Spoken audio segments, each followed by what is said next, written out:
And my name is Mr. Logan. How many people in here write for fun that's not for school? I read the song just for. Okay, so for many of you, this is going to be a new experience for you to actually write your own stuff. I'm going to give you guys each a sheet of paper. What we're going to do on this is that you guys are going to lay down, back down onto the paper, and then you'll draw like from their shoulders, trace around their head, and try and get it as close to what the shape of their body looks like. What do you think of yourself? And I want you to write and or draw those images. So how do you think of yourself when you think about yourself? Like, what are some of the positive things about you? What are some of the not so positive? Maybe they're not negative, but they're not great. Okay. Donald Trump is inequality because he wants all Mexicans out, and that's unfair to us kids who have parents that are Mexicans like mine. But people protested and made fun of him, also kids trying to defend their parents. Donald Trump is a racist man. Donald Trump, shut your Trump. So I'm afraid of that if Donald Trump wins, he's going to send all the immigrants back to where they came from. And your thing is that what happens if Donald Trump forces the immigrants to leave by sending police to neighborhoods and pointing them guns where they could leave the country? Because the heart, he was bleeding, he was running a nose, and then he says you were lucky. And then it was already going to be 6 a.m. And when it turned to 6 a.m., he was in the hospital. Everything went silent. The story I'm gonna tell is called The Classroom That Is Now the Murder Room. John Conyers was a kid who thinks of being evil. Then he joined the team. He kills people by being silent.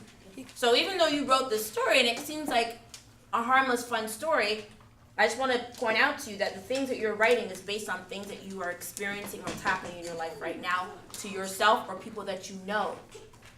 And that's why we're here, is to talk about some of those things. And can you tell us about your image? It was about the kid that died. The three kids, one of them used to come to Clinton, and the other two used to come to different schools, but then the dad killed them in the car. And what image was that, the one you made? Barely found out, and it was terrifying because it was one of their classmates.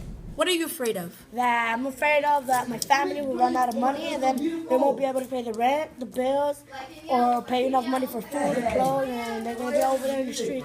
I'm afraid that one of my family members might get kidnapped or something. A person tried to kidnap two of my sisters. When did this happen? A year ago. I'm actually overprotected, so sometimes I dream of my parents in danger, like my sister getting hijacked.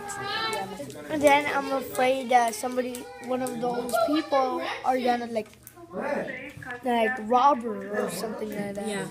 And my family and my mom too, she has diabetes and she's weak and sleeps a lot, so I'm afraid that she may die soon. Mm-hmm. But I hope that didn't happen though. But I've seen them really making the connection to now what we're doing. As we've been going through this process, they're becoming more and more open, and they really are appreciating the connection between art and expression and emotions. Art means to me that you could draw whatever you want, draw your feelings. I see your name on there. I think the process, it starts kind of messy, which most art typically does. Like, you start in a place where it's not super exciting, and so it's kind of training them to that things are going to be ugly before they get beautiful. And so that's kind of what we're going for right now. Art is everything. That thing right there could be art. That flag is art. Even this guy. That's art. Anything is art. How do you know? Maybe we're almost halfway through the program. I just want to ask you why you're here. Just one quick sentence. Why are you in this program? Because I'm bored in my house. Because I'm bored in my house. Same here. No, but I'm here because when I go back home, I always use electronics, so I'd rather come here than go home and do stuff. okay. I like when we did art. Mm-hmm. and creative thinking. I'm here because I would rather be here instead of home, and I also come because I love doing art, writing, and doing things with groups and all that. Porque me gusta el arte. Because he likes art. Y si no me gustara, estuviera en mi casa jugando. And if he wouldn't like it, he will be in his house playing. I'm here because I was bored in math class, but since I came here, I actually had a lot of fun and I kind of love it. And art and writing comes together, so it's kind of fun in every way. Let's see, what else do I have memorized?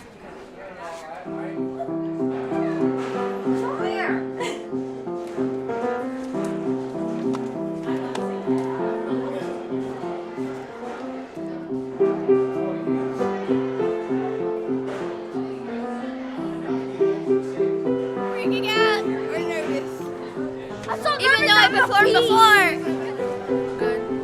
I'm kind of nervous, but let's go. Is that good?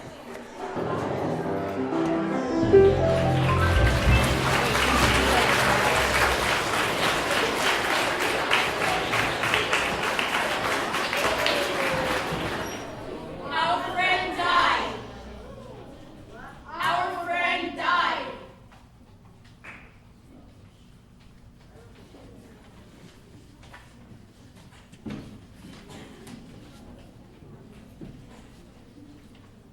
Our friend died.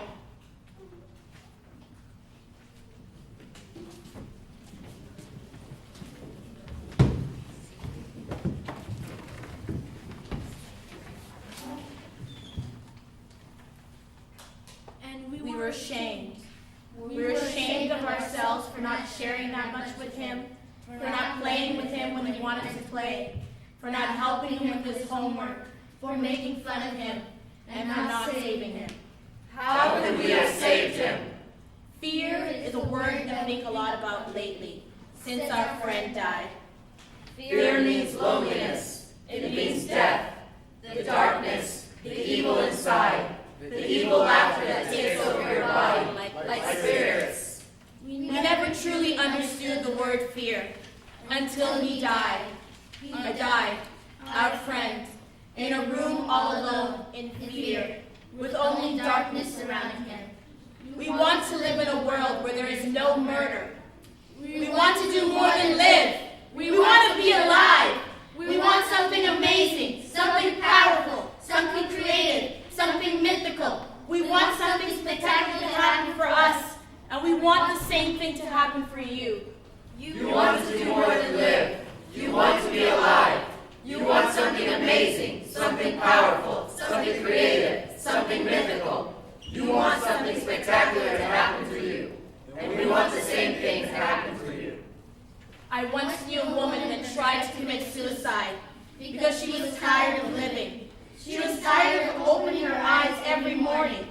We don't want to live in a world where a woman is tired of opening her eyes, where she wants to keep them closed forever, because she could not see all the wonderful things the world has to offer her that was right in front of her eyes. We want to live in a world where suicide is not an option. There was a rumor where murder was coming to town. And he wanted to kill all the kids and teachers. So they shut down all the schools that day. The murderer was supposed to come to town. We stayed home. We were scared. And we waited. We waited for them to find out if they caught the murderer.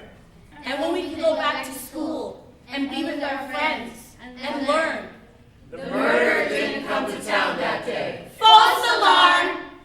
We could go back to school tomorrow to learn. But the next day, as we sat at our desks, we were still scared. Because even though they said the murderer didn't come to town, it felt like the murderer was already here. And would be here every day, waiting. We want to live in a world where we do not have to live in fear for our lives to get an education. He had to be silent. Smack flew down the stairs. She was on her cell phone. He was hungry. He just wanted something to eat. But he had to be quiet. Shh. She had to finish her conversation. hunger was interrupting her. We want to live in a world where children don't have to live in silence when they're being hurt. We want to do more than live. We want to be alive. We want something amazing, something powerful, something creative, something mythical. We want something spectacular to happen for us, and we want the same thing to happen for you. You want to do more than live. You want to be alive. You want something amazing, something powerful, something creative, something mythical. You want something spectacular to happen for you. And we want the same thing to happen for you. We wanted to tell you a story about a cat who was treated badly and had no name, and no one liked him. His fur was always dirty, and the nails under his paws broken, bleeding. He had no friends. He had no home. He was defensive. He was angry. He was hungry. He was hurt. He wandered the streets. On a journey with no destination, one day the cat stopped in an alleyway and saw this beautiful mirror.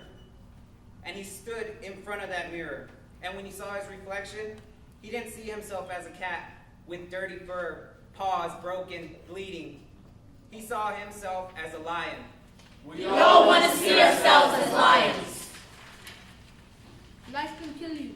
Because you're too tired to live it. But we are facing the music. Dear Jesus, I want to make a prayer for all sinners. Help the ones in need. Let people who are homeless people be successful. Jesus, I want you to destroy the devil. Stop him from whispering wicked in our ears. Stop racism. Stop ISIS. Stop the KKK. Stop inequality. Stop Donald Trump. Amen.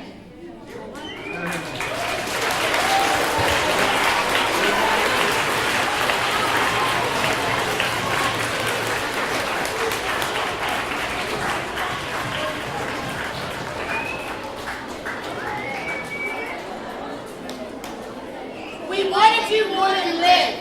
We want to be alive. We want something amazing, something powerful, something creative, something mythical. We want something spectacular to happen for us, and we want the same thing to happen for you. You want to do more than live. You want to be alive. You want something amazing, something powerful, something creative, something mythical. You want something spectacular to happen for you. And we want the same thing too. We are trying to find new words to learn, words that inspire us, so that we can tell stories where the letter A is for apple and appreciate and not anger. We want to tell stories that are filled with words like courage, where we have the power to overcome risky situations and say when we fall, we will get up and try again tomorrow. Dreams, where we have no boundaries, where we can pinch hope into our minds. Confidence, where we can be sure of ourselves and feel cool about the decisions that we make. proud, where we can be deeply satisfied by our achievements and the things we have accomplished. faith, Where we can believe in promises. forgiveness, Where we can be compassionate for those that have trespassed against us. happy, Where we can see the good things that happen every day. hope, because we want you all to find the paradise that is inside you. Earth is home to many people. We all don't look the same. Eyes, nose, height, hair, different individuals. When we meet a new person, the first thing we do is look at them. We study their features, see if we can recognize ourselves in who they are. This is how people connect. What an amazing thing, seeing people for who they are, seeing people as rainbows. Clinton Middle School is about connection. Our friends come from all over the world. Guatemala, Mexico, El Salvador, Belize, Colombia, Africa, China, Philippines, America. And we are all just really trying to tell a story. Our stories. And it's interesting to know that somehow my story is somehow connected to your story, and her story, and his story. And his story makes up history, her story, the collection of shared experiences, stories woven into the fabric of this land we call America!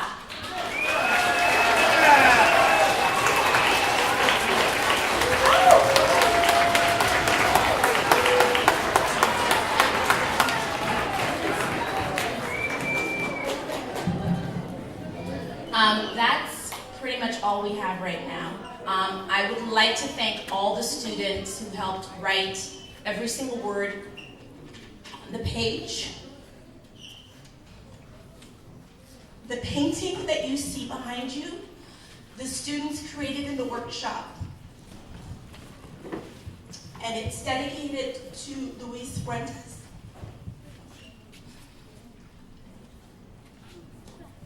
And it will hang here in this school so you guys can remember.